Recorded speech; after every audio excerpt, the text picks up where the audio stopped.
Indecisiveness is not a personality trait. You weren't born with it, you're not destined to it, and if you understand what's really causing it, the psychological habits that maintain it, you can free yourself from it and become more confident making any kind of decision, big or small. Hi, my name's Nick Wignall. I'm a psychologist and a mindset coach, and I'm going to share with you today subtle habits that are making you indecisive and what you can do to break the cycle. Number one, self-doubt. Self-doubt is a form of overthinking that involves an excessive amount of questioning your own ability or character or decision-making, and it does so to an unhealthy degree. So sometimes self-doubt can take the form of imposter syndrome. This is when you always feel like a fake or a phony because you're constantly doubting whether you're good enough or deserving enough to be in the position that you're in. Another form of self-doubt that's really common is analysis paralysis. This is where you make a decision initially, but then you start sort of reanalyzing whether it's a good decision or not, and you end up avoiding the decision altogether because you've generated so much anxiety through the self-doubt. Of course, if you struggle with self-doubt, you're probably very aware that you're not doing your confidence any favors when you're engaging in it.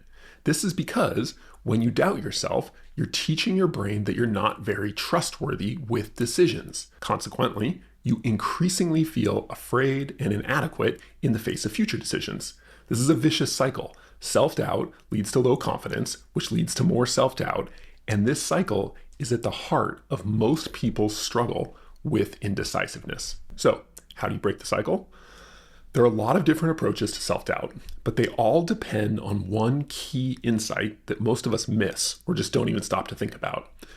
And internalizing this insight is the most important thing you can do to begin breaking the habit of self-doubt and therefore become more decisive. Self-doubt is a verb, not a noun. It's something you do, not something that happens to you.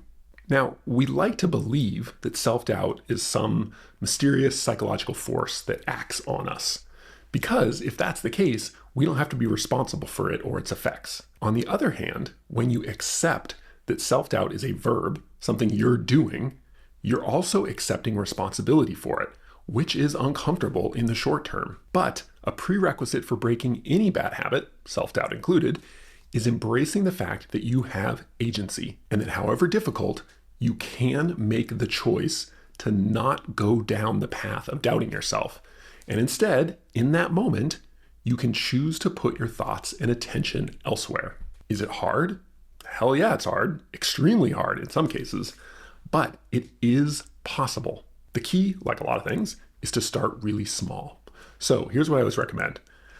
Keep an eye out for very small instances of self-doubt in your life and use those as practice opportunities to strengthen your attentional muscle, the ability to have your thoughts be going one way and then to pull them somewhere else and keep them on something else. This ability, this is a muscle, and it will only get strong if you practice, but this is what you need to break the cycle of self-doubt. You need to be able to feel your mind going towards self-doubt and to pull it in another, more productive direction. It's the only way it's going to happen, and like any muscle or skill, you need to practice in order to strengthen it. When I think of this, I always think of the psychologist William James. He has this great quote that says, "The greatest weapon against stress is our ability to choose one thought over another." We don't fall into self-doubt. We choose it, and we can choose not to if we're willing to practice. Number two, people-pleasing. People-pleasing is a tendency to prioritize other people's wants and needs at the expense of our own because we're afraid of how they'll feel and how we'll feel as a consequence. So for example, people-pleasing can be as simple as just instinctively saying yes to whatever your spouse suggests for dinner tonight because you want to avoid even the prospect of them feeling annoyed or irritated and then you being anxious about the fact that they're annoyed or irritated. Or it might take the form of, saying yes to too many projects at work and consequently not doing a really good job on any one of them. All of which because you're afraid that if you say no to a new project, your boss, your manager, or whomever will be disappointed with you or something.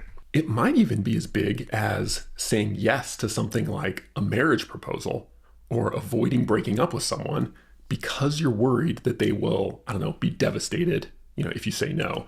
And therefore, you end up sort of rationalizing to yourself that yes, you should go ahead and say yes anyway, because that's what you really want. The problem with any kind of people pleasing, one of the problems, there's a lot of problems that go along with people pleasing, but one of them, for our purposes, when it comes to dealing with indecisiveness, is that if you're constantly deprioritizing your own wants and needs, you're teaching your brain that what you think, feel, and believe and want, those things just aren't all that important. This erodes our confidence and makes it hard to be bold and decisive in the moment when we need to make a decision. Now, people pleasing can be an especially tricky habit to break. And one of the big reasons why is this common misconception that a lot of people have but don't realize. We think we're responsible for other people's feelings. If you think it's your fault that your husband gets mad because you say no to Italian food for dinner, you're going to have an awfully hard time saying no and standing up for yourself, because on top of being afraid of him getting irritated or annoyed, you're also going to feel guilty for it. And if you think it's your fault that your boss feels, say, disappointed in you for not taking on every single assignment possible, you're going to have a really hard time saying no to excess work. Because, again, on top of worrying about how she'll feel, you're also going to feel guilty for it. Ultimately, we can only control, and therefore only be responsible for, our actions. That's it. Full stop. So, breaking the people-pleasing habit, it starts with allowing people to feel whatever they're going to feel and using your values rather than your feelings as a guide to making decisions. So while it might seem a little indirect at first, one of the best ways to break free from people pleasing and all the indecisiveness that it generates is to get really clear on your values so that you can allow them to guide your decisions instead of impulsively reacting to your fears and insecurities. Remember, behind every no is a deeper yes. You're not saying no to Italian food just because you want to be difficult. You're saying no because, for example, you value novelty and curiosity, including being adventurous with your food choices and what you eat. Similarly, you're not saying no to extra work just because you're a slacker, right? You're saying no because you value craftsmanship and doing exceptional work, which you can't do if you're overworked and spread too thin. Remember, behind every no is a deeper yes. If you're interested in learning more about clarifying your personal values so you can get better at saying no, not people pleasing, and therefore being more decisive, I've got a collection of values discovery exercises, which I put together in this short little PDF guide that you can download for free using the link that I've put in the description. So check that out if that sounds interesting. Number 3, rumination. Rumination is the mental habit of dwelling unproductively on negative outcomes or events. Rumination can take a lot of different forms, but two of the most common are complaining and wallowing. Complaining, we all do it. It's when we talk about something bad or someone in a way that's unproductive. So venting to your coworkers about how silly the new company messaging software is, or gossiping about how the new marketing VP is so arrogant and full of himself, something like that. Wallowing, on the other hand, is when we dwell on mistakes or failures from the past with no real intention of learning or growing. Usually, wallowing is a form of self-pity, and it gets reinforced either because it generates the illusion of control for us, like if only I had done X thing, things would have turned out so much better, or because it elicits sympathy from other people, which feels good in the moment. Now, like self-doubt and people-pleasing, rumination has a lot of negative effects, but its tendency to exacerbate indecisiveness is really underrated. When you're constantly ruminating on what's wrong, you create an attentional bias for negativity.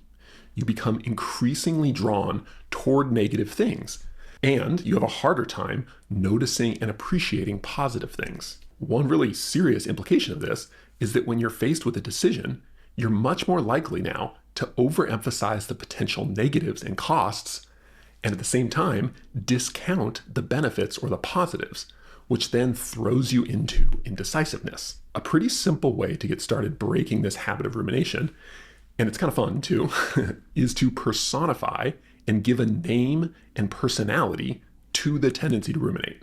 I had a client once who named his tendency to dwell on mistakes from the past Pessimistic Pete, and then he visualized him as Eeyore from Winnie the Pooh. So whenever he found himself ruminating, he would picture Pessimistic Pete on one of his shoulders, like over here, and he would ask himself, okay, Pessimistic Pete, What's a more constructive way of thinking than this? The bigger point here is that indecisiveness is often maintained by an overly negative attentional style. And that, though we don't really realize it all the time, often stems from this habit of rumination. So to kind of sum all this up, there are 3 subtle habits that keep people indecisive, which means that instead of trying, to force yourself to be more decisive, often a better strategy is to identify which habits are maintaining your indecisiveness and work to let go of them instead. 3 of the most common ones are the ones we've talked about: self-doubt, people-pleasing, and rumination. All right, thanks for watching. If you enjoyed this video, here's another one I think you'll really like.